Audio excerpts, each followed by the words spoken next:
Hello and welcome to the Peak and Roll podcast. I'm your host, DJ Peak, and we have a very exciting episode for you today all about the post draft. And today we have Caleb Mushinski, the co host of this segment of the show, all about the scouting world of the NBA and the college world and the overseas world and all of that. There's so much to do with scouting. So, hey, Caleb, welcome. Thanks for having me on. Yeah, Caleb, I just have to say, you are a person that knows more about college and high school basketball and overseas guys than anybody I know. So it's an honor to be able to bring you on this broadcast and co-host the scouting part of Peak and Roll with you. It's very exciting because looking at the 24 draft, it's seen as kind of a weaker draft to some people, but it's all about finding those diamonds in the rough. So I'm really excited to be able to get to that portion. Yeah, and it was kind of like how it started off this past year. I mean, it looked like there's Vic obviously and Scoot, but then they were trying to figure out who's the first non-overseas or any other league player. Is it going to be Derek Lively or was it going to be Keontae George? Brandon Miller wasn't even a name that even surfaced the top 20 in mock drafts. And then he's the best player in college basketball, hands down. I mean, that's just how those things work. And you're already seeing some mocks for next year. I'm trying not to really read those too much, but I do know who's at the top of the 23 freshman class that's coming into next year. Some key returning guys, too, are going to be very exciting. It'll be a fun year. And there's definitely some interesting overseas players, too. So, yeah. Yeah, just make sure if you're listening on YouTube or on Spotify, just to keep following for these scouting episodes because we'll be getting all into the knit and grit of the 24 draft pretty soon. But we're not moving on to the 24 draft yet. We still have to talk about what happened a couple nights ago.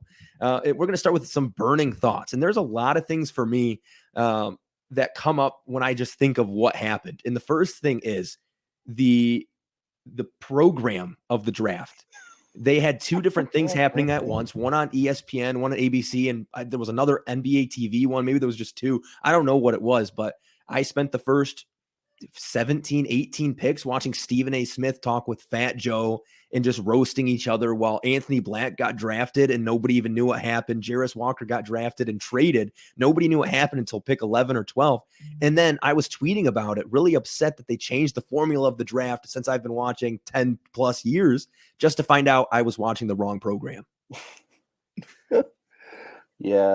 Yeah, I mean, I did the same thing too. I watched the first couple of picks on ABC. I figured that was going to be the main channel because, you mentioned Stephen A. Smith's on there. Mm-hmm. So if he's on, he's probably one of the head reporters or coverers. And then, you start watching it, all of a sudden they just keep going on and talking in interviews. And as you mentioned, the Anthony Black pick happened. I had no idea they were drafting. They just said pick is in. They didn't even turn over to Adam Silver. I said, well, what's the point of this draft show if you're not even going to show the top 6 picks or anything? Yeah, I saw his picture come up in the back, and I was like, what? Huh? And that you mentioned, too, there was the Koulibaly and the Jarris Walker trade right after, and we had no idea what's going on because they're still interviewing Victor Wembanyama, it seemed like, all night. So yeah, they interviewed him a lot, and I assumed something like that was going to happen. I mean, you have this generational guy who wants to be on the Spurs, and you could see that. And when you have a generational talent that wants to be on the team that he's going to, like, they're really going to dig into that and what the culture is like and how excited he is to be a Spur. But yeah, Asar Thompson got picked, and they were talking about the Twins through the next 3 or 4 picks. Yeah, that was crazy to me. Moving forward just a little bit, and another thing that I saw, and it's a crazy tweet. I'll put it up on the screen in post. But Troy Weaver in his press conference was asked about the concerns about Asar Thompson coming from OTE, playing against younger students. And his quote was, "I think Halle Berry's pretty in church and the grocery store." So Caleb, give us the play-by-play what he means by that. I'm not really on Twitter or anything, but I would assume from just a general, from reading it from a first time, I think he's fine with who he got. Obviously, board probably at the time he was there. It was his number one guy available. And, when I see that, I just think, Troy Weaver's got his guy. He got what he want. I mean, I still have my own thoughts and opinions on Asar Thompson. He's going to pan out or not. I know he wasn't my top choice, But at the end of the day, he's a Piston, and we just got to roll through and see how it goes. We've hit on all of our draft picks for the most part so far, even though whatever people want to say about Killian Hayes, he's definitely getting better. So I Mhm. think we've done pretty good drafting for the past 3 years. So if this is the best thing that Troy wants to do with going with Asar Thompson, then I guess we just got to see how it plays out. Hopefully it's for the best. And worst case scenario, I saw a comment in an Instagram comment. It said we drafted Hami Diallo and Stanley Johnson in one player. I just thought to myself, well, that's worst case scenario. I guess that's not too bad. But still, Yeah, at number 5, you want someone who is going to be a contributor in the future, one of your key players. yeah. I loved that quote because what it showed to me is because Troy Weaver has a way with words. He's always very selective about what he Mm-hmm. says. And I know there's been a lot of talk about OTE not being super competitive because they were one of the some of the older guys they were playing against 16, 17-year-olds. And Exactly. Troy Weaver, basically what he was saying was, I know what we're getting. I can see through those issues, and I know we're getting an athletic, defensive, high IQ player. That it doesn't matter what competition he's playing against. He was showing things that any basketball GM likes Oh, at yeah. the NBA level. I Um, mean, the physical measurements and the athleticism's there. There's no doubt about it. And there's some defensive instincts already that was a big reason why people are high on him. Not as offensively developed as his brother Amen, who went to the Rockets, but I mean, for the most part, he has the foundation. He's just got to put it together. Yeah, and that really brings us to our next part, which is favorite fits. And we talked a lot about Asar Thompson and how he fits in Detroit uh, from a skill standpoint. But his fit next to Cade Cunningham and Jaden Ivey is going to be perfect. He's known Hmm. for playing off of Amen Thompson his whole life, basically. He had that 1 year, I think his first year in OTE, they were on different teams, so he manned the point guard a little bit. So he has that high IQ. The defense being a point of attack defender is going to be huge for this team, especially when you have a guy like Jaden Ivey, who's at this point a defensive liability, and you pair him next to Jalen Duren, one of the better playmaking bigs in the league, underrated playmaking. Let Hmm. me change that. Better young underrated playmaking big because he's not one of the best playmakers yet. Um, but that's a great fit for me. And Amen Thompson, he's a guy who's always been on ball, and you put him on a team that needs that. It's a culture Exactly. setter right there.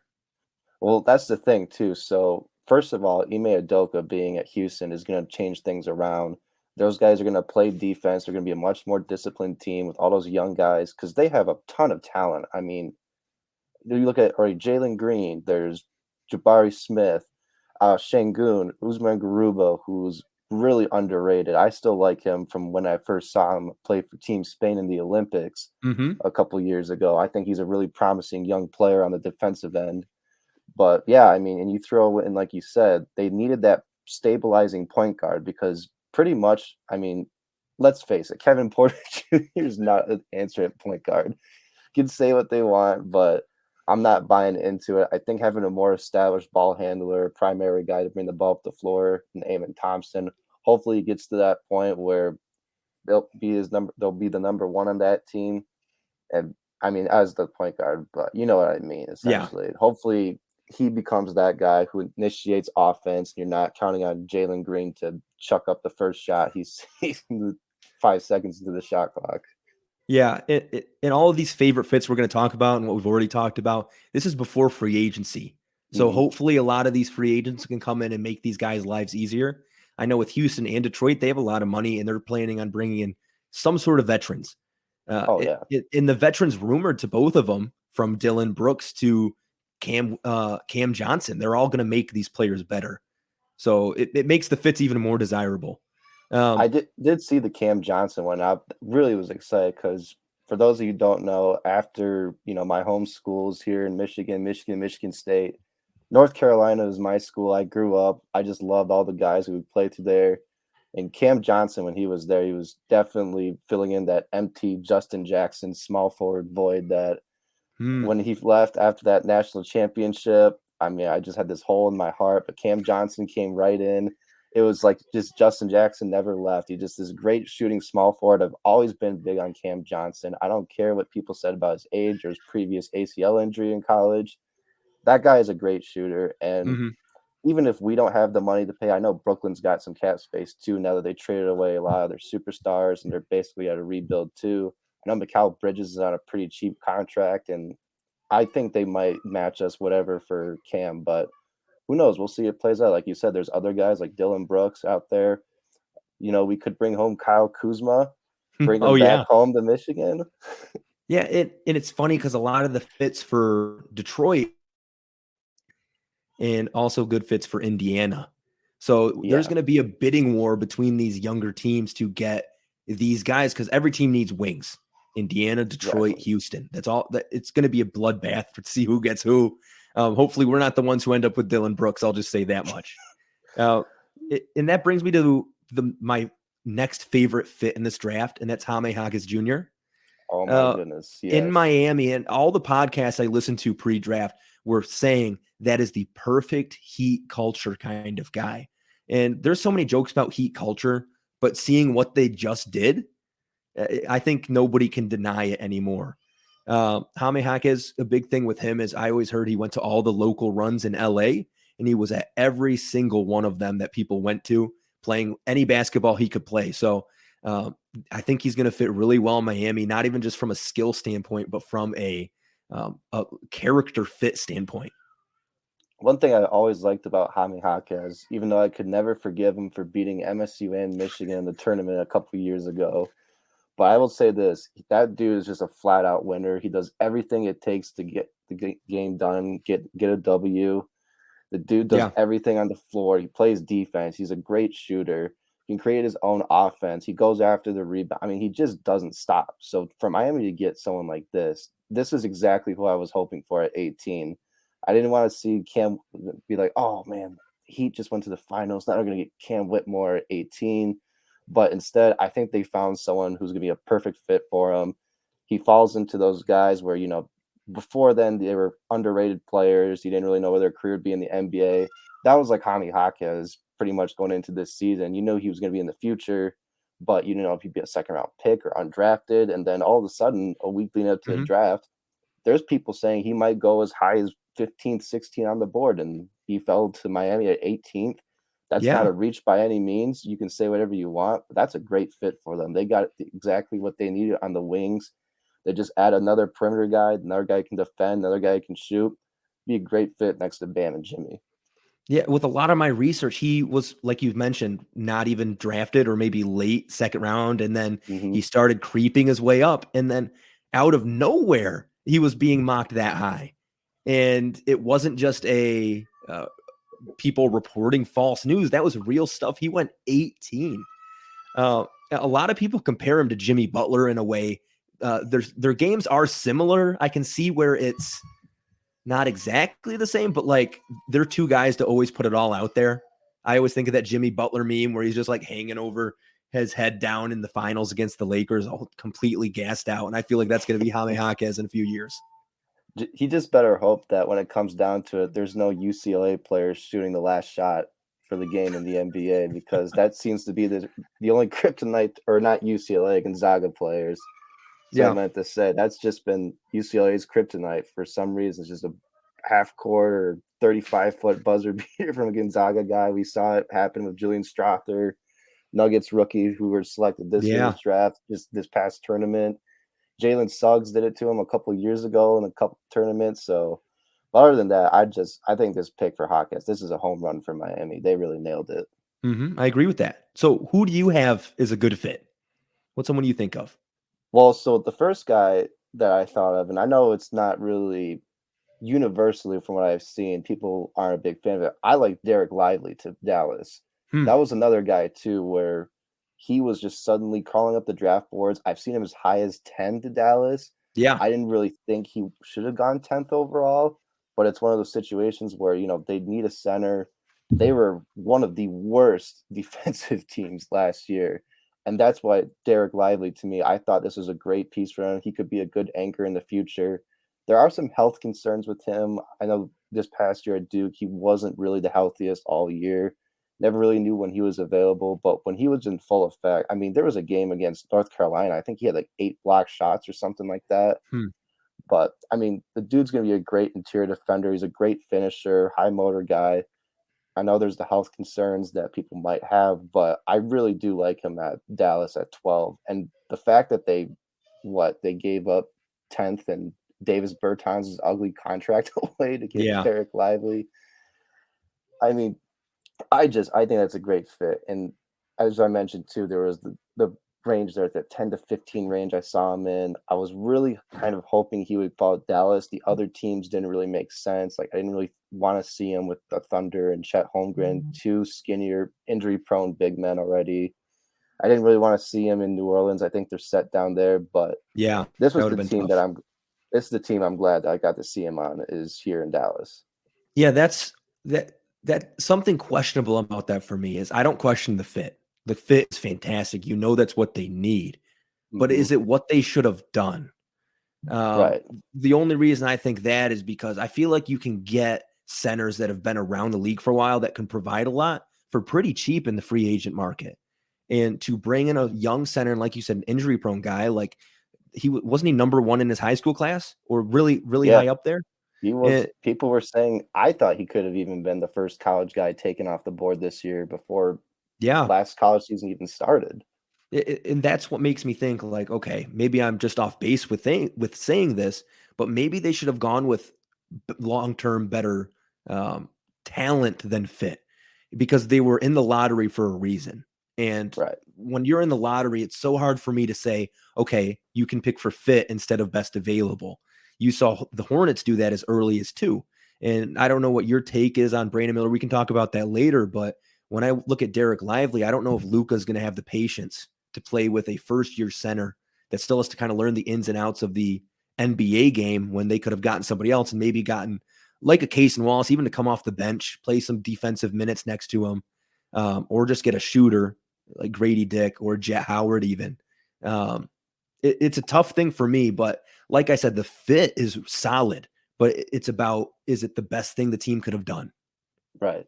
And that's just the other thing. I mean, I thought Whitmore even could have been there good. Grady Dick, you mentioned. I know those were two guys. I could have even thought of Jordan Hawkins, just another wing that could shoot. But, at the Yeah. end of the day, who knows? We just got to see what Lively's capable of. I'm just happy he went to Dallas and not any other teams because I think this is for my opinion, it's his best shot in the Yeah. top lottery, at least for, having some kind of success. I think he'll be good at picking up some of the help defense slack. So if Luka's caught off guard again and not really trying anything, hopefully he can become a great interior defender down low, have a little bit of a down low presence where people won't want to take Luka to the hole and he'll be there. So we'll just have to see Yeah. how it plays out.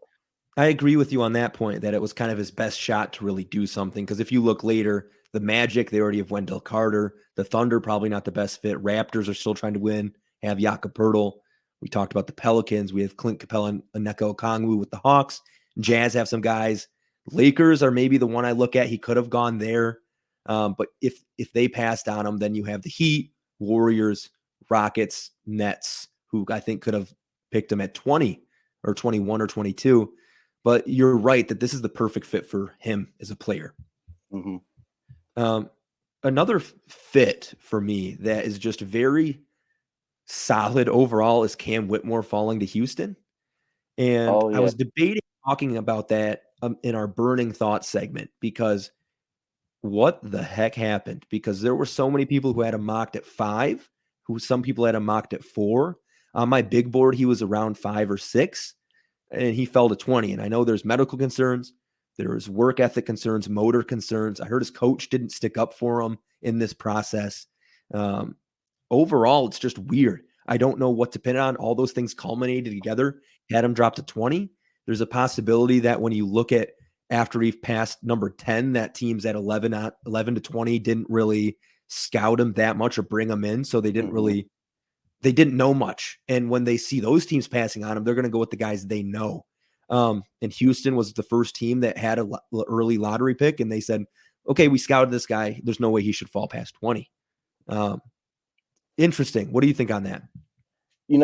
Whitmore is such a unique situation. I mean, obviously all this stuff about the workouts and the poor motor work ethic, had some medicals that were all screwed up. People were raising red flags about those. I try to look past all that stuff. I mean, I think the guy's just a phenomenal talent.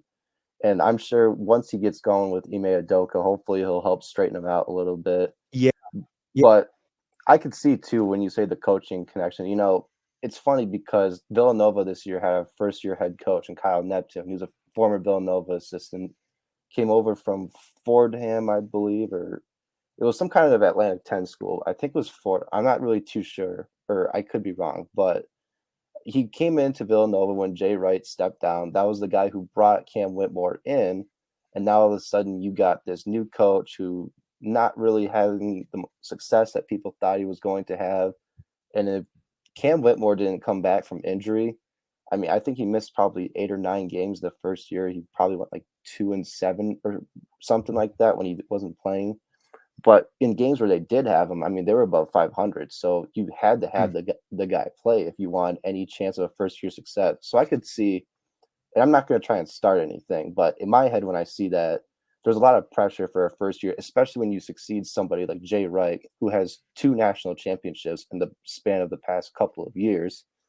I mean, that's a lot of pressure. And if you need Cam Whitmore to win you games, if Cam Whitmore is ready to play, you're going to have him play, or else, I mean, you don't have as much of a shot as you should. Yeah. But and that just ties in too, where I look at things where people say he was not the greatest passer, wasn't looking for other people, but at the end of the day, if he's not looking for shots, if Cam Whitmore's on double digits, Villanova's not winning any games. So that's just kind of it's just my own personal thoughts about it. I don't really look too much into it or fret too much over it. I don't know the full information or the full details or anything about everything specific for all of his red flags, but who knows? Maybe it's just a phase, or who knows what it could be. We'll just have to wait and see how it plays out. I hope he plays out. I mean, how lucky is Houston? You get Amon Thompson and Cam Whitmore in 2 of the the most first athletic round. guys in the draft. I mean, top 6 talents, and you get one of them at 20 and one at 4. I mean, Cam Whitmore is going to a team, especially if you mentioned Houston with wings earlier. If he can stay healthy and keep the off the court issues aside, I mean, you're looking at a guy with insane athleticism, really promising shooting, and also a great defender too. This could be, I mean, it's clearly going to be most likely, if I had to put money down for who was going to be the steal of the draft, I would have to go with Cam Whitmore. Easy. Yeah, when someone drops that far, you have to. And once he started falling past 9-10, I was thinking it's kind of like a Ben McLemore situation from a few years ago where he was projected top 3, maybe top 2. And he just started falling all the way to Sacramento. And I was thinking, oh, there must be a reason for that. And it wasn't really announced too heavily. And we see that it didn't work out for Ben McLemore. And I don't know too much about the NFL. I'm just going to be flat out honest. But when you look at the Texans in Houston, they kind of did a similar thing. They brought in 2 of the top talents, except they had to make a move for that. It just fell into this Houston team's lap. So that's kind of a cool connection for those Houston fan bases. They're bringing in 2 top talents in each of the 2 sports. Yeah, Houston's got a lot of fun players. I mean, as far as youth and assets, that's one of those teams where you really want to. They're like Detroit, it's us, Indiana, Orlando, and Houston and San Antonio. We're the 5 teams that have all these youth and all these young players, and it's just pretty much a race to see who's going to develop them first, who's going to be the first ones to make a playoff run, who's going to be the first ones to possibly see an NBA championship. I mean, obviously with Wemby, it probably just put the Spurs in first place, but there's that little rivalry factor to it where you're just looking at all these rebuilding teams, and they're kind of all at the same level right now. So again, I love the Whitmore to Houston, and the fact that they didn't have to give anything up extra for him, just for him. I mean, I can't believe it. It's just insane. I think everybody's jaw dropped when he fell that far. And when I was looking at the bottom ticker, when it says the next 3 teams that have picks, I saw Houston when we were on pick 17 or something. I was like, he's not falling past Houston. Dang, I was on the phone with my friend. Like, no way Cam Whitmore falls to Houston. Like, that's so lucky. And I was thinking the Heat had a chance of getting him, but I mean, how do you pass on Hawkins Jr.? But that's besides the point. It was one Houston of those, got lucky. It was one of those things where it's like, oh my God, the Lakers are going to get Cam Whitmore. And then it's just like, oh my God, no, the Warriors cannot get Cam Whitmore. Yeah. But it's just how it fell out. Mm-hmm. Yeah, that fit there is great. And I feel like at the beginning of talking about him, it might have seemed like I was bashing on him a little bit. I was just bringing out the facts Oh just so we yeah, kind of figure out how this happened. So yeah, Cam Whitmore, I'm really happy you're in a spot where you're with some other young players where you can grow. You're also with Ime Udoka, who's going to be able to help you become a better human. Kind of like Monty Williams, and we keep bringing back in Detroit because obviously we're Pistons fans, but Ime Udoka is going to be able to bring the best out of him as a person as well. right. Yeah, it'll be exciting to see. Yeah, and we're talking about Detroit again. My favorite fit. No, probably not my favorite, but one of my favorites is Marcus Sasser for the Pistons at Mm-hmm. 25. That was something where I genuinely was pretty confused because I did a lot of scouting top 15, and I was just going to let Troy Weaver do whatever at 31. And we traded up to Marcus Sasser, and I was in awe after watching some film, looking some stuff up. I made some tweets on Twitter. If you do have a Twitter, anyone out there, make sure you check out at Leggy Sports. It'll be in the description. 16.8 points per game, 38% from three, 3.1 assists per game, 1.6 steals per game. He's a guy that checks all of the boxes for Detroit, being able to play some defense, has a shot, and he provides much needed depth for this team. Playing that point guard position, but being able to guard the ones and twos, even though he's a little shorter, he can at least guard like the Jordan Poole style twos, Terry Rozier style twos, Anthony Simons kind of twos, but also provides that winning culture from Houston. And I saw a take that Troy Weaver probably was watching Jarris Walker film, and he was like, "Who is this Sasser guy?" and said, "I need to have him." So I love Marcus Sasser's fit, especially next to Killian Hayes, as one of them's more of a scorer in Sasser who can play off ball, but can also play next to Killian Hayes, who's more of an on-ball defender or on-ball player.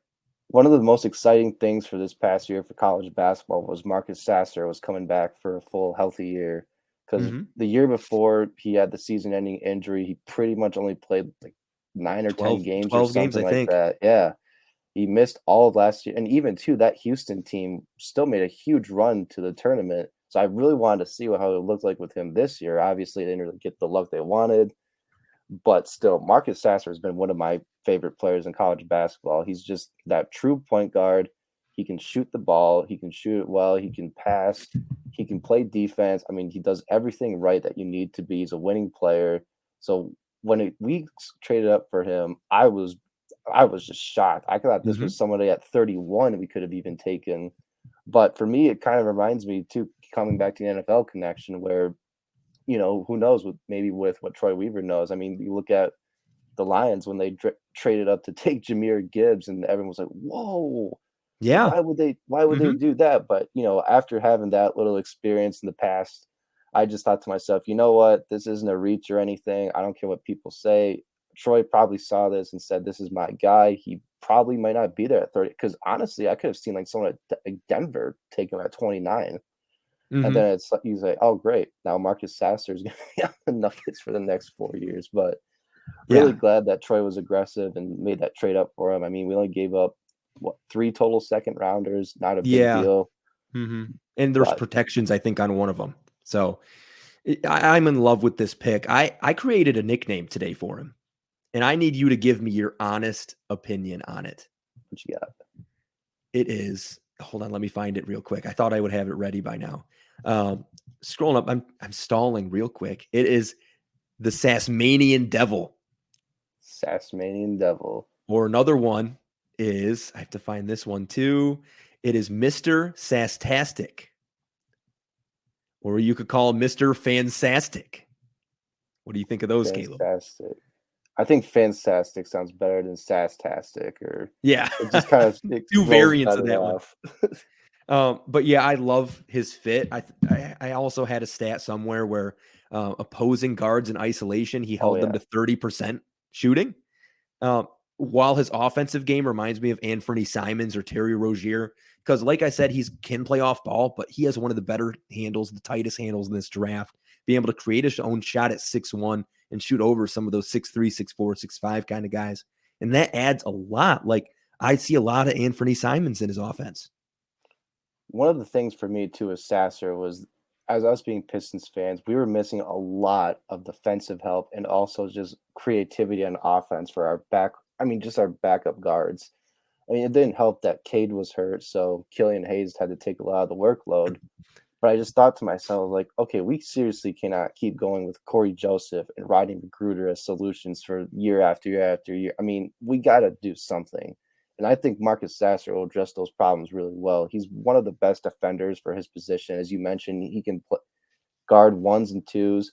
Maybe not so much of the bigger players, but still for a perimeter player, I mean, you need him to go after somebody like, and I'm not trying to hype him up or anything, but you need somebody to guard off the bench. You got to think about it. You need someone to guard like Stephen Curry or like Yeah. Devin Booker. Davion Mitchell did it with Stephen Curry. Exactly. Gave him hell in that first round matchup.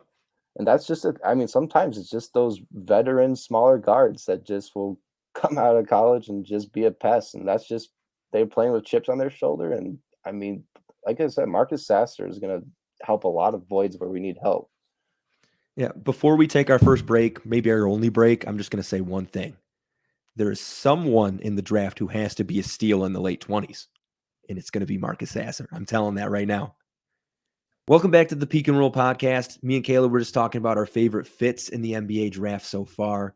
And we're going to move on to the next segment, which is all about questionable fits. And I don't want to say any picks are bad picks because at this point, it's only been a couple days. There's not really a such thing as a bad pick. For me, it's all about what leaves me with the most question marks. What is most questionable? Because I'm not in the workouts. I'm not a scout. I am on the outside doing as much research as I can without having all the all the intel, all the info. So if I say something's a questionable fit, does not necessarily mean it's bad. And I think the first one we can start out with is an obvious one. And I don't even have it written down, so we'll have to go freestyle a little bit here, is Brandon Miller over Scoot Henderson. And that's a debate that feels as old as time itself. I think that's been something that's been going on for a while. And like I said, I don't want to critique and say it was a bad move by Charlotte, but it makes me think a lot of different ways about, are they really drafting for fit over quality? But who knows? Maybe they had Brandon Miller as the better player. But from all the reports I saw, a lot of people said they were looking for the fit there. Yeah, that's interesting too. I've been seeing a lot of stuff that might have contributed to it. Is Scoot Henderson's not, people have been saying, quote unquote, the best defender. I know in the G League he was getting targeted quite a bit on defense, so that could have been something that had to do with it. Brandon Miller, obviously a wing player with a little bit more defensive upside, as well as some shooting upside as well. So they probably looked at some different core values to what each player brings. But I mean, That's a good point. Overall, I mean, I thought even Scoot Henderson could have had a better future than Brandon Miller. But again, too, you're looking at these not so much fit. You just want to take talent, but you put yourself in these weird situations now where you've got Scoot and LaMelo, which, I mean, that could probably work out pretty well. I feel like LaMelo would be not too terribly difficult to play with. And then, or you see Portland now, they're with, Scoot and is with Dame and Anthony Simons. Yeah. It's just a thing where, where was he going to go and be like that lead guard? Because, I mean, who knows how long Dame's going to be in Portland. And if anything, too, if they probably could have thought LaMelo just might be their longtime solution at point guard. So that could have been something that influenced that decision ultimately. I don't really know what's going on with the Miles Bridges situation. I don't know if that guy ever got ironed out or anything, but there could be some insurance too in case they don't want to pay him. They can that way put him into that athletic 3 spot there at small forward. But who knows? Charlotte's a team that's going into new ownership once MJ sells it. So yeah, I can't believe he got the pick. I guess it's just how they envisioned it. I mean, obviously, like you said, he got to pick for him.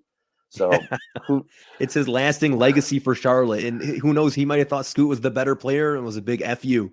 I could see that with Michael Jordan. I was joking with a friend about that. And it's one of those things where MJ's just going to send us off when he takes Brandon Miller over Scoot Henderson, knowing well that Scoot's probably the better player. But yeah, I guess it's just how things work out. You never. I thought Scoot to Charlotte was a lock. I don't gamble or anything, but I saw on the gambling sites the odds were favored in Scoot Henderson at 2. But yeah, apparently we thought wrong. So it leads me to the big debate about, like I said, fit over talent and what you need as a team.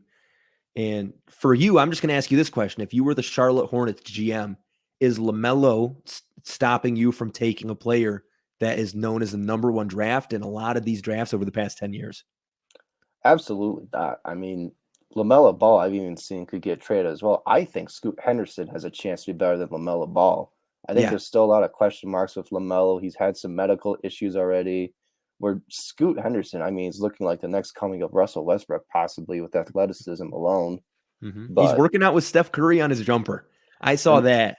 That's a big thing too. I know his shooting wasn't really something too that was like too impressive, but still to be 18, 19 years old, I'm not sure. Probably, I assume he's 19 by now, but already start working with somebody like Stephen Curry on your shooting. I mean, that's a pretty big deal there. So I think, I don't know, it might turn around and come and bite Charlotte, but look at Scoot though on Portland now. It opens so much doors for what they can do with their future. They can trade Dame and get a bunch of other stuff back, but we'll just have to see. I love that. I love how Portland now has an opportunity to kind of create their own future and I know, aren't they in new ownership or new management over the past couple? There's something with, I'm not sure off the top of my head what it is, but they're in some kind of new something like across new the regime board. of some sort. Yeah, and that's awesome because now they get to make their stamp. So unless Chauncey Billups wants to make his I love Chauncey Billups. I wanted him to be the coach of the. Never mind. No more Pistons talk. No more. I don't know if you're going to like me after I mention this possible questionable fit, but like I said, the reason I bring it up is so we can chat about how can we make sense of it. Because in my head, I look at Kobe Buffkin, point guard from Michigan, as a guy who I don't know how he really fits in Atlanta. And that's funny to say because if they thought he was the best player, fit shouldn't matter. But they were also a team that made the play-in. So at this point, how does that work? I look at him as a guard that was really good on ball at the end of the year for Michigan and kind of led their team after the injury to Jet Howard at the beginning of the year or in the middle of the year, whatever it was. So he kind of took over, and I just don't see his fit in Atlanta with Trae Young, DeJounte Murray, and a lot of guys who kind of just need the ball. Well, let me ask you this first, because this was the first question I thought of. Who's the backup ball handler behind Trae and DeJounte Murray off the top of your head right now? Give it to me straight, Caleb. But that was just one of my thoughts. I mean, he was in a situation with Michigan they were terrible last year. I mean, as someone who watched pretty much every single Michigan game, you had to have the ball in Kobe Buffkin's hands. It would have been mostly, so they had a grad transfer in Jalen Llewellyn from Princeton, but unfortunately he tore his ACL about 6-7 games into the season.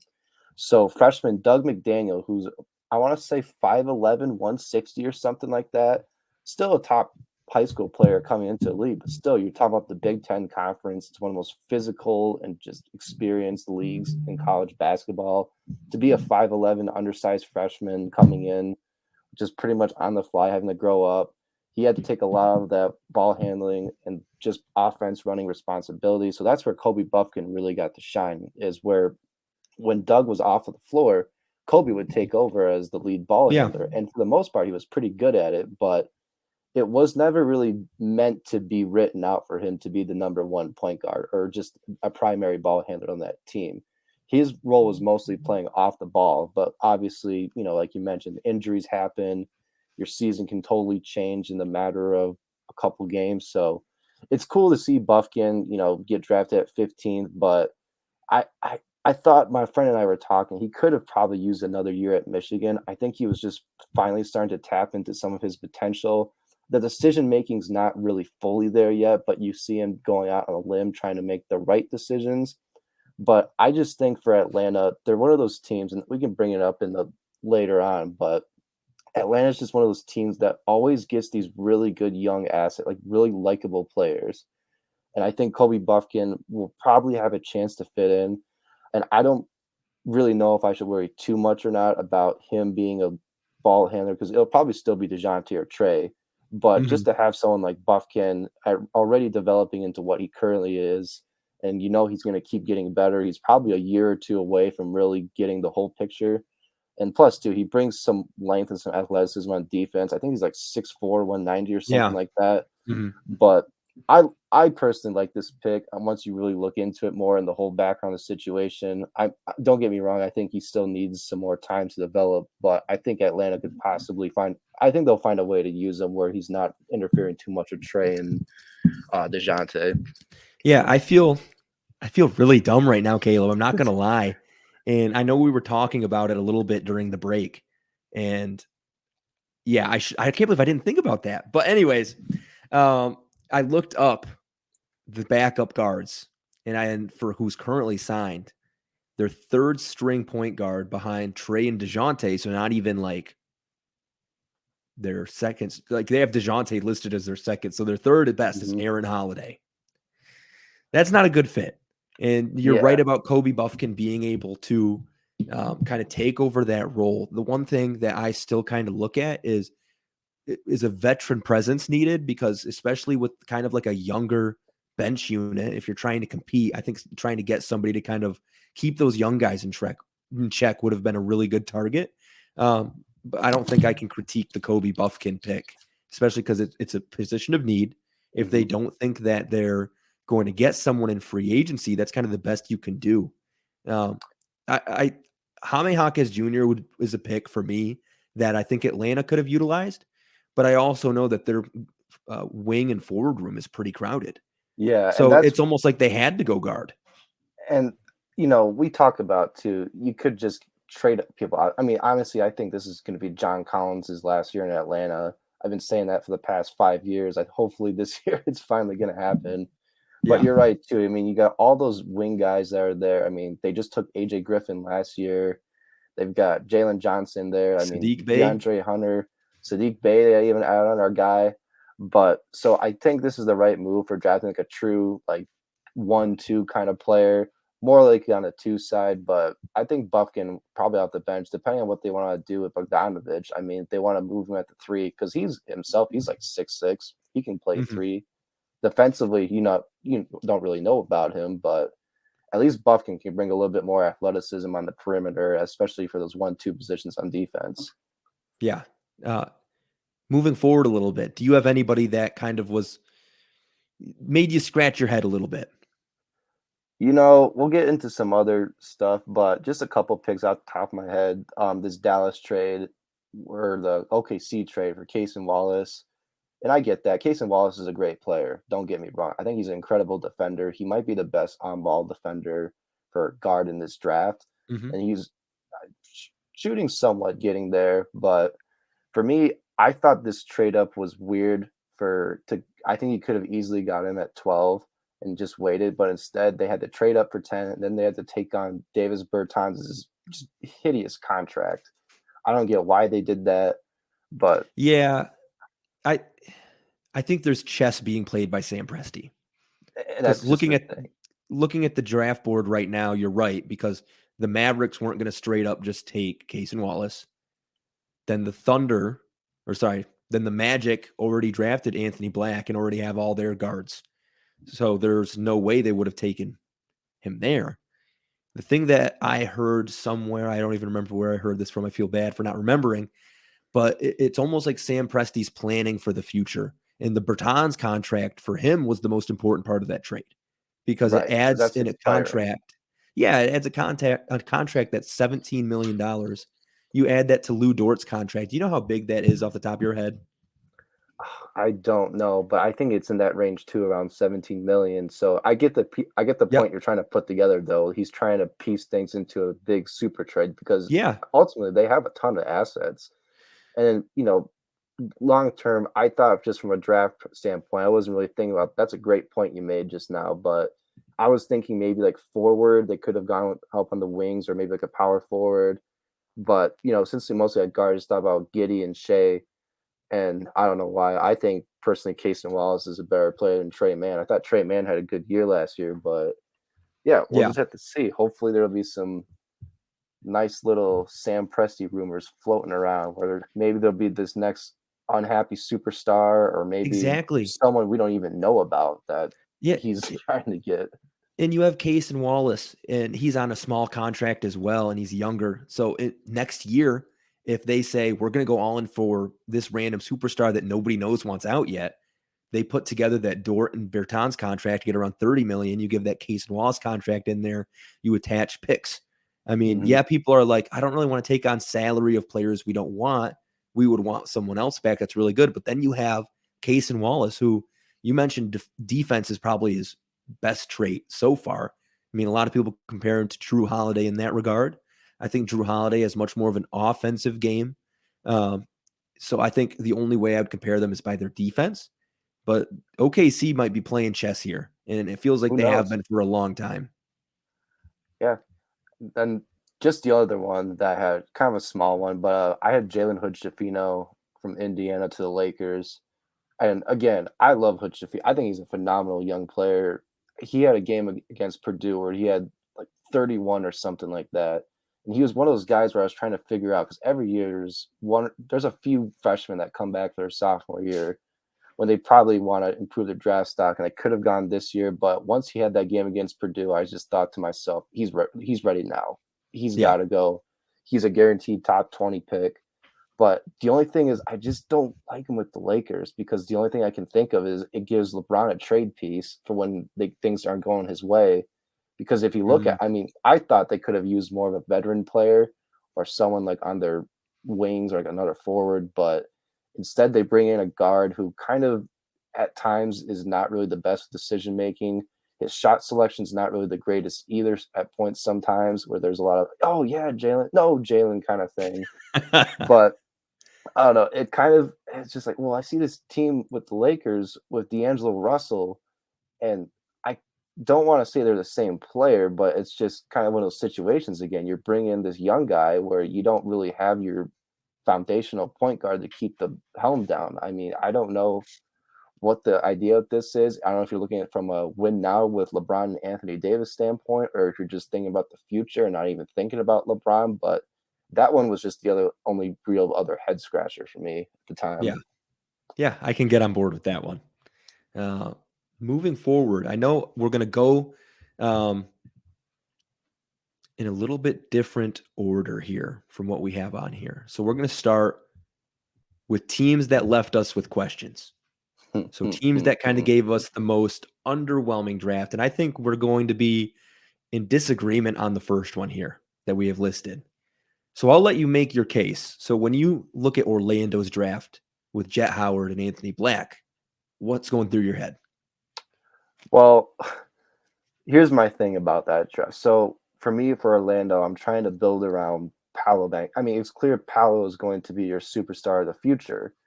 And for me, when I saw him take Anthony Black, I like Anthony Black as a player. He's spectacular, 6'7" point guard, great athlete, incredible defender, pretty good decision maker for the most part. But I know shooting is an area of concern. And I see all these other guards already there in Orlando, like Cole Anthony, who might not have the best shot selection, Jalen Suggs and Markelle Fultz, you never know when they're available. So for me, this is like kind of an insurance pick. I don't know if this is the exact player or top talent they needed, or if Anthony Black was even the best player on the board at 6. But that one for me, I just couldn't really wrap my head around yet. I couldn't really figure it out. And then there's my favorite one at number 11. For someone who watched, like I said earlier, a lot of Michigan games, Jet Howard going 11th is absolutely effing insane. That's all I can say.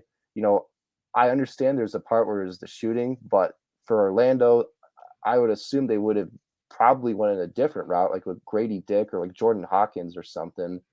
Instead, they probably took the lesser of the top available shooters, someone who at times can get, tunnel vision and just be really streaky with shots and could shoot you out of games. I mean, also too, the defensive awareness isn't really there yet. I mean, Jet's already a great athlete. I mean, he's 6'8". Yeah. He's got good length to him, good athleticism, and he can be a really good shooter on offense. I just think there's a lot of other question marks that are still around him yet. So that's just my thought on the Orlando side of it. Yeah, I think everything you said's valid, and there's nothing I'm going to say that's going to change your mind or probably make it better. And I think for me, when I look at what they chose at number 6 with Anthony Black, I think we talked about this a little earlier and to a different extent when I asked if LaMelo Ball is stopping you from drafting Scoot Henderson. Mm-hmm. And if they see Anthony Black as that guy who can hit the jump shot, I know. Have you seen the Box and One podcast with Adam Spinella? I have not, no. That's a really good one. He's a really big Anthony Black believer. He's a big high feel guy. He loves high feel players. And he's gotten me on the train of if you have high feel and you have high IQ, you can fit anywhere as long as your jump shot looks like it can progress. And you look at what OKC's doing, that's kind of what they're building there. A lot of guys who can score the ball, but also aren't afraid to find their teammates. Mm-hmm. And when I look at Anthony Black, I think he's a guy that's a jump shot away from being one of the better point guards in the league. Being honest, he's compared to Absolutely. Cade Cunningham. He's compared to all those other taller guards. I've And seen more athletic Josh Giddey, which I thought that was yeah, pretty good. yeah. I look at Markelle Fultz. He's been great. And people say, well, you already have Markelle Fultz. You have Cole Anthony. That's not stopping me from taking an Anthony Black, in my opinion, because when I look at those guys, none of them have the potential to lead me to a championship. Mm-hmm. And they might be serviceable, but all that's leading you to is being like Indiana a few years ago before they tore it down, or Detroit when they were running Reggie Jackson and Blake Griffin. It's kind of nowhere. And I think they're looking like 5 steps ahead and saying, well, if Anthony Black does fit, imagine the lineup we can have with a tall point guard. We have Oh, Franz at the yeah. 2. We probably can get a wing in a trade somewhere. We have Paolo at the 4, and then whoever at the 5, probably Wendell Carter. That's an enormous size lineup. And I think the NBA is leaning towards athletic, high IQ guys, where it felt like the past few years we were leaning towards high IQ guys. And before that, it was all about athleticism. And we're putting that together now. Giannis, as much of a unicorn as he is, there's other guys that are starting to look shades of that. Or like Kristaps, we're getting guys that like look shades of that. Not like they're going to be that good at all, but we're seeing more like Chet Holmgrens and Victor Wembanyama's and like even Brandon Ingram. I look at it kind of in that kind of regard. Like Kevin Durant was one a long time ago. That I digress. That went pretty off base there. Yeah. I No. can't say anything about the Jet Howard pick because when I look at that at 11, I mean, there was probably a team in the 20s that would have loved to draft Grady Dick, and Jet Howard might have fallen. Mm-hmm. And so they could have gotten an asset for the future as well as still getting Jet Howard. But if they must have saw something that we didn't see, Caleb. Yeah, must have been a 48 for 50 shooting in the open gym for threes or something. They're like, oh, wow, this guy hit 48 of his 53 pointers. But yeah, like I said, it's not so much the shooting part. There's a lot of other stuff. I mean, the defense, like I said, that's a huge thing. And then just shooting you out of games. But still, the Anthony Black, it kind of reminds me, too, of Josh Giddey when the OKC took him a couple years ago. Where at first I was just like, oh, I don't know, maybe you could have taken somebody else there. Because I think Kuminga was still on the board at that time, and I think that was who I wanted them to take, or who I thought they were going to take. But I still love Anthony Black as a player, and like I said too earlier, I mean Jalen Suggs and Markelle Fultz has missed so much time with injuries. This might be an excellent pick. I just am not talking myself into it yet. Before we get into our strongest draft segment, do you want to take us through just quickly the notable undrafted guys?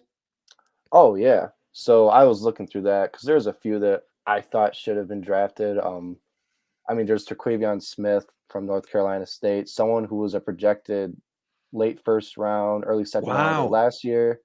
He came back for his sophomore year. I thought he was gonna probably improve his draft stock, at least be top 20, but just didn't really work that way. You know, his shooting went down in some numbers, was a little bit more inconsistent, but you know, that's going to be a great value guy. He's going to the 76ers on a 2-way. I thought Ricky Council out of Arkansas should have been at least a second round pick. Yeah, And I if heard a lot about him too. you ask me, I think Charlotte should have taken him over Nick Smith at 20. I just think Nick Smith's got so many question marks, especially being someone you couldn't really play in crunch time. Because, I mean, Nick Smith's pretty much just a shooter. You couldn't really have him out there for any other thing. So there were times where Eric Musselman had to just pull him because he's like, I can't win games with this guy in here. So And who knows? Maybe he's pretty young yet too, and he was injured quite a bit last year. He'll figure it out. But I think Council should have been drafted. Yeah. Adama Sanogo from UConn, the 2023 Tournament Player of the Year, went undrafted. Very talented center. I thought he could have had a chance to be on a roster. He's heading to the Bulls on a two-way contract, but It's good to see. They might end up getting really lucky. And then speaking of, national level players, it's just funny because I saw like things where how the big men are just fading away. Another guy who was one of the best players in college basketball the past few years, Drew Timme from Gonzaga. I think he, obviously his age and athleticism is a question, but he's a very crafty and creative player, down low, very controlled player, can shoot a bit outside too. He's going to the Bucks on a two-way contract, and who knows? I didn't see that. Yeah. Wouldn't be shocked if he's suddenly really good for them. But Oscar Tshiebwe as well from Kentucky, just a total double force. We've never seen Wooden Award winner come back for another year. Typically, they're gone the year after, but Tshiebwe won it in 2022. He came back for one more year at Kentucky, and then pretty much posted up same numbers again as the year before. Just a double machine, offensive rebounding machine. He's heading to the Indiana Pacers on a two-way deal as well. So division rival. Another big rebounder and just workhorse center for them. And then the last one I got, so this is actually a guy who's got a two-way deal with Detroit. So for anyone who was watching March Madness and saw Princeton's little run, there was a forward there named Tosan Evwam. I don't even know how to say his last name. Evbuomwam. So if someone can type in the pronunciation in the comments, I'd love that. But yeah, so he was someone, and I just looked him up earlier too, how to say it. And now it's completely dropped my mind. He's got a two-way deal with the Pistons. Hopefully something can work out with him there. I really like him as a player. He's a multi-dimensional player, really good utility guy, brings a good size on the forward spot. So who knows, if something works out there, that's great, because he's probably better than some of the other current forwards we got on our team. So yeah, it's really interesting to look at some of these guys, especially that are signing all these Exhibit 10 contracts, who aren't necessarily signing two ways. And we're not seeing as many two-way signings directly after the draft as we saw in the past. And it's funny because I think the CBA added a second two-way contract for this year or next year. I think it's this year, though, so there's going to be 3 instead of 2. I think a lot of teams are waiting to see what happens in Summer League, because I feel like teams sign people as fast as they can, and then they have a Summer League standout that just gets signed somewhere else because they already signed all their spots. And that just brings me to another point about some of these older players that just don't get drafted because they're older and they've reached their potential, or quote, I'm doing air quotes right now, reach their potential. But sometimes those are the players you need because they know their role. Right. And it's interesting to see when they drop so far, especially teams passing on them that need a culture setter, need someone who knows how to win, lead a locker room, be a part of a winning culture. And it's just weird, especially seeing Drew Timme for how much he was in the media. And that might have been something that was overhyped, maybe.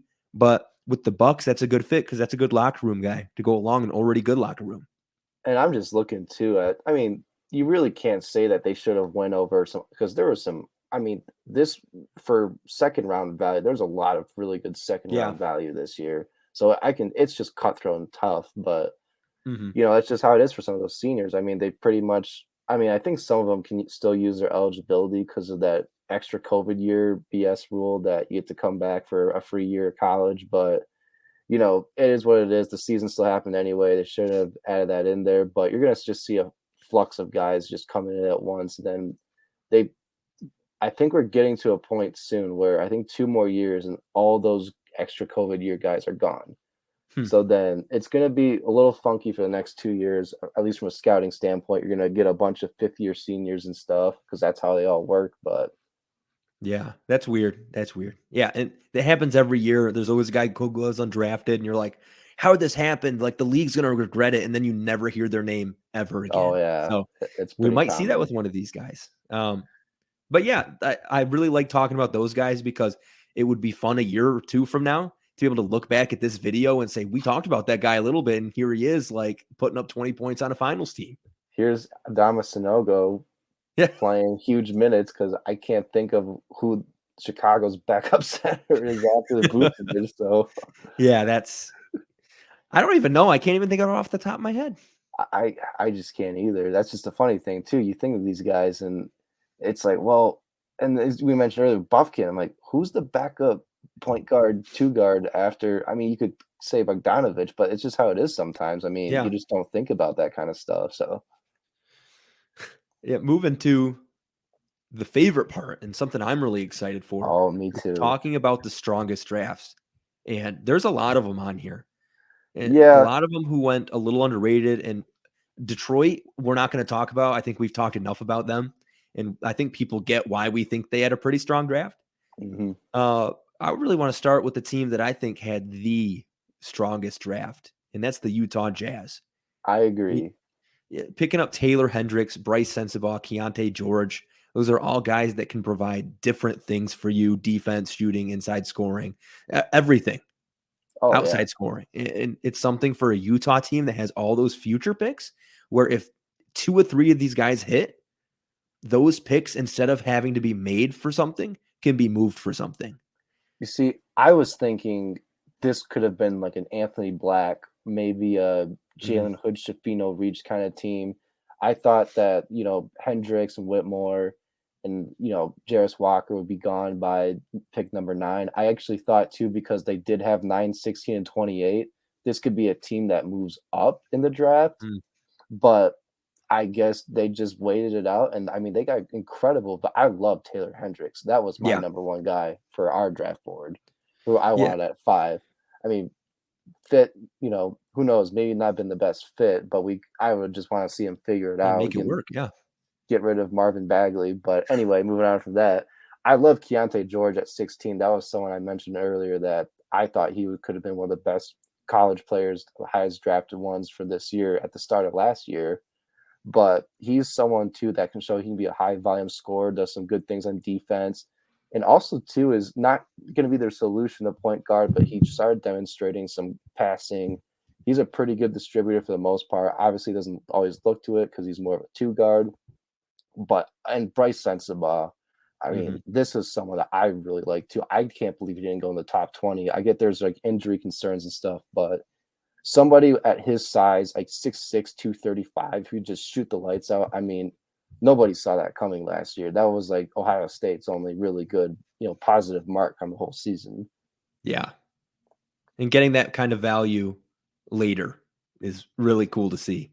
Oh yeah. I'm all on the Jazz train for going into next year. Yeah, looking at Taylor Hendricks, last thing I want to say about them is they just got rid of Jared Vanderbilt, which was probably pretty hard to do because Hmm. he provides that defensive anchor sort of thing right next to Walker Kessler, to where Jared Vanderbilt was able to roam a little bit and become an even better defender, which made him a very positive impact player on the Lakers in the playoffs until he kind of got played off the floor without his shot.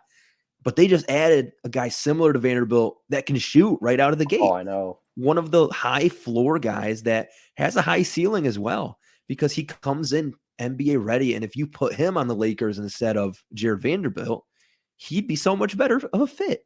So, Oh, I know. He's a yeah. just the fact that he went ninth overall blows. And this is another guy too. I mean, Hendricks was like a top 60, top 50 recruit, Mhm. something like that. Nobody had Taylor Hendricks, guy who was going to UCF, Central Florida. They play in, AAC, not the most elite competition. There's Memphis and Houston. Other than that, really nothing else. But I mean, this was someone nobody saw coming. And it's just one of those things where, someone's gonna break out more than others. Yeah, and that's why I'm really excited to look at the 24 draft, because the first few guys we talk about are might be highly touted, and then by the time next year comes around, we're looking at them being undrafted or Hmm. going back to college another year and not being anywhere. Or we might just pick a random guy that's ranked number 50 that we say he might have a chance, and then he's a top 5 guy. So that's what I'm really excited for. Oh yeah. Caleb, what's another team that you look at that you think they have a potential to have won this draft? Number 2 for me is Denver. They had Oh, picks yeah. 29, 32, and 37. I knew going into the start too, they were gonna draft more veteran guys. They didn't really need any young players. they're trying to win now. They're not trying to take Yeah, on they're any losing Bruce projects. Brown. First guy, and that's funny you say that. So they drafted at 32 Jalen Pickett from Penn State, who was like a 6'2", 210-pound guard around there. But Yeah. he's basically Bruce Brown. He's a triple-double machine. He's a tough, short guard, gets in your face, great defensive player, can make his own offense too. He's going to be an awesome utility guy for Denver. I couldn't think of a much better place for him to go. I also Yeah. really love Julian Strother from Gonzaga going here at pick 29. Small forward, 3-and-D player, shot like over 40% from three-point line last year. Made a huge improvement. That was one of the guys going into this year. I really wanted to see Strother take that next step since he finally got his chance as a junior, and he definitely met my expectations. Really glad to see him go there. And then another guy who's going to be really interesting, Hunter Tyson from Clemson. I did not think he would go 37th overall. But oh man, I mean, he's an incredible offensive player, and this is one of those guys too. Fifth-year senior because of COVID wasn't really supposed to come back. He could have just had no NBA career or anything based on his previous year, but he comes back for the fifth year at Clemson, uses that extra eligibility year, averages 15 points a game, real good splits. I think I saw him earlier, it was like 48, 41, 82 splits or something like that. He'll be a stretch forward, not so much a defender, but I mean, for someone who's just a knockdown shooter, that's going to be I'm really curious to see how he plays with Jokic and Murray and just a team that moves the ball so well. And they are mastering the new CBA. Yes. Because when you look at Phoenix, they're going all in on just spending as much money as you can, and they're going to get the penalty anyway, so why not go way over? They're a team that might be close to that second apron, but they have Jokic locked up for a long time. He's probably not going anywhere. Jamal Murray wouldn't want to go anywhere. Michael Porter Jr. is the one of those guys that I look at and say, is his long-term future there? I feel like he's another mediocre postseason from saying, why are we paying this guy so much money?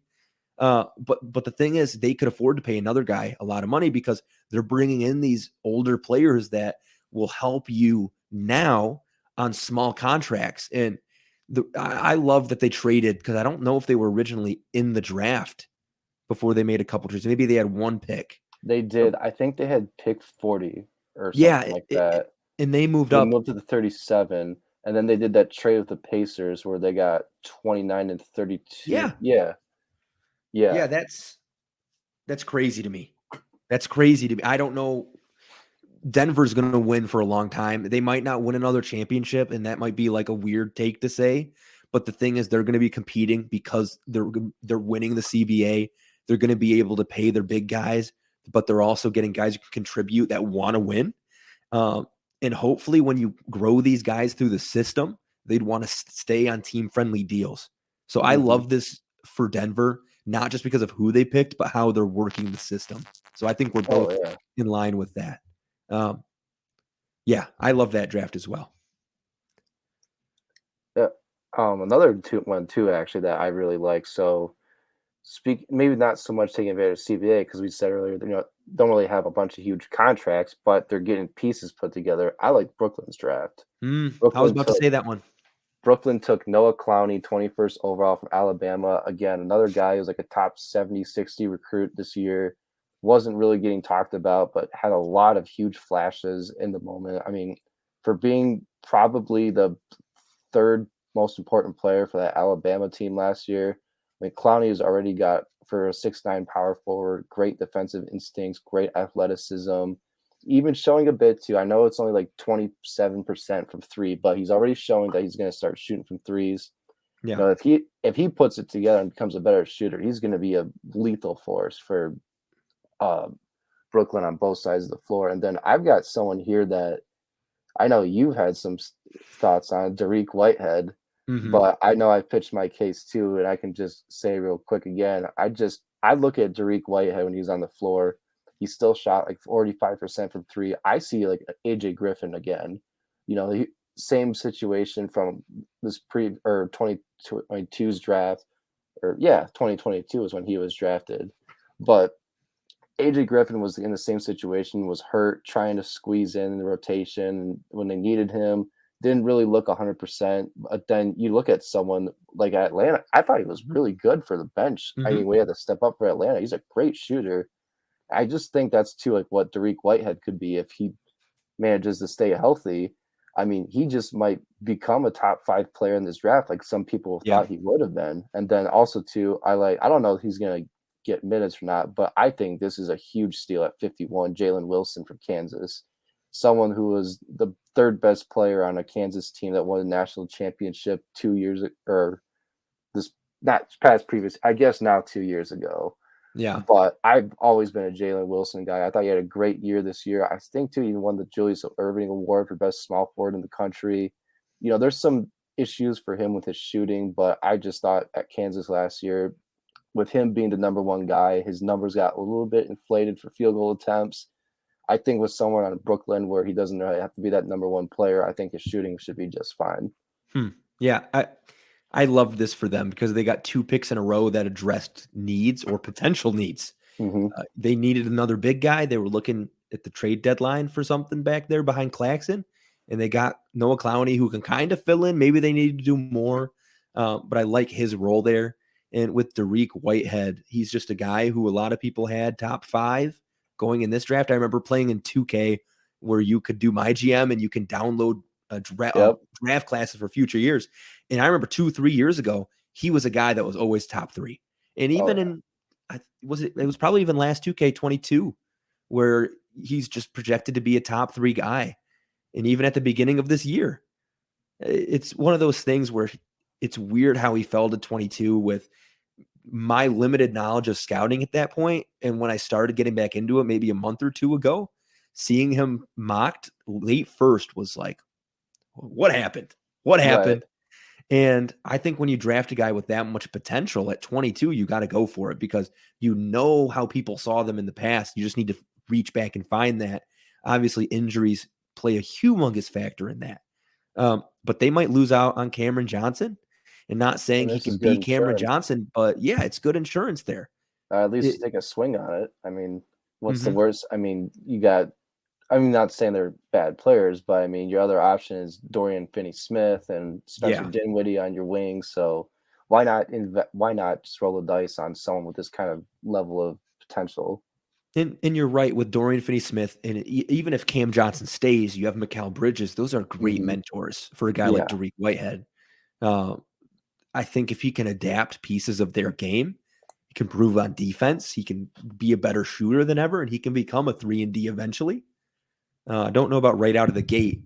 I don't know how much playing time he would get, but maybe he's one of those guys that takes it easy and then slowly works in and just out of nowhere, kind of like Imani Bates. The first thing I'm looking for coming forward is to the FIBA U19 tournament. You want a chance to really see top international guys plus some top college players going back to play for their home countries. That's a great opportunity so make sure if anyone wants to check that out when that comes up. I think it's late July.